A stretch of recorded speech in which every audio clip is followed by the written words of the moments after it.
Assalamualaikum warahmatullahi wabarakatuh.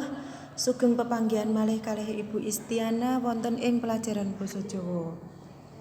Bocah-bocah, yen minggu wingi wis bahas bareng-bareng masalah teks naratif, minggu iki ayo bareng-bareng bahas masalah unsur intrinsik teks naratif.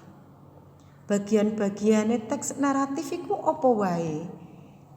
Minggu iki Bu Isti karo bocah-bocah arep bahas masalah unsur-unsur intrinsik teks naratif. Sadurunge Bu Isti nyuwun ngapura amarga iki mangke bahasa sing diagem kuwi bahasa campuran antarane basa Jawa karo bahasa Indonesia. Karena kita nanti banyak bersinggungan dengan istilah, ya. Kita nanti banyak bersinggungan dengan istilah. Oke. Unsur intrinsik teks naratif itu ada 6 poin. Ada 6 poin.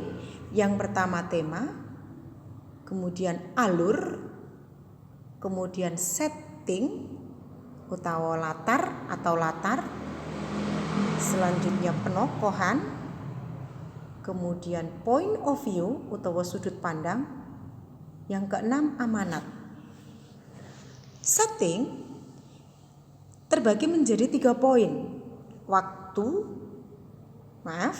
Panggon utawa tempat, yang kedua waktu utawa waktu, yang ketiga suasana, surasa, keadaan atau kahanan.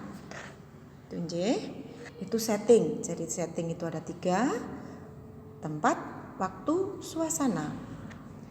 Kemudian alur. Berbicara masalah alur itu dibagi menjadi 3. Alur itu ada 3 macam, bukan dibagi menjadi 3, tapi ada 3 macam. 1 alur maju, kedua alur mundur, ketiga alur campur. Alur maju biasanya dimulai dari pengenalan. Bisa pengenalan tokoh, bisa pengenalan masalah atau konflik, bisa pengenalan setting. Paham? Yang kedua muncul konflik atau muncul masalah. Masalah. Akhirnya sampai pada poin yang ketiga yaitu puncak masalah atau klimaks. Puncak masalah atau puncak konflik atau klimaksnya permasalahan. Setelah itu ada peleraian. Peleraian itu pemecahan masalah. Setelah itu baru penyelesaian atau ending. Dalam sebuah cerita pasti ada endingnya. Tapi ada juga sebuah cerita yang endingnya, yang penyelesaiannya diserahkan sepenuhnya kepada pembaca atau kepada pemirsa. Itu biasa dinamakan surprise ending. Jadi ending di sini ada 3 macam. 1 sad ending utawa susah, cerita itu berakhir dengan sedih. Kemudian happy ending, cerita itu berakhir dengan senang, bahagia utawa seneng.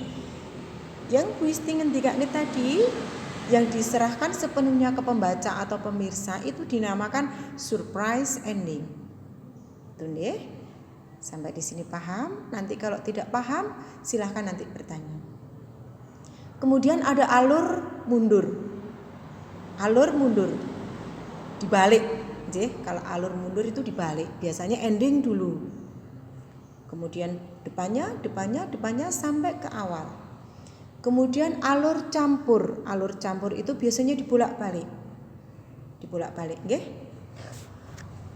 Setelah itu kita berbicara masalah penokohan. Penokohan di sini ada 3 macam. Antagonis, protagonis, dan tritagonis. Silahkan nanti bertanya, apa itu antagonis, apa itu protagonis, dan apa itu tritagonis. kita bicara masalah sudut pandang atau point of view di dalam sebuah teks naratif. Pengarang, penulis itu bisa menempatkan diri sebagai orang pertama, biasanya dengan ciri-ciri pengarang sebagai tokoh aku di situ. Aku, sebagai tokoh aku. Aku sekarang sudah kelas, saya sekarang sudah SMP. Itu Jadi kalau di situ ada aku, saya, berarti pengarang menempatkan diri sebagai orang pertama. Tapi kalau pengarang hanya sebagai pencerita di luar teks tersebut, maka dikatakan sebagai orang ketiga. Jadi kalau pengarang itu hanya sebagai pencerita, dikatakan sebagai orang ketiga. Itu saja dari Bu Isti penjelasan tentang unsur intrinsik teks naratif. Yuk, monggo kita bareng-bareng diskusi. Itu saja ya.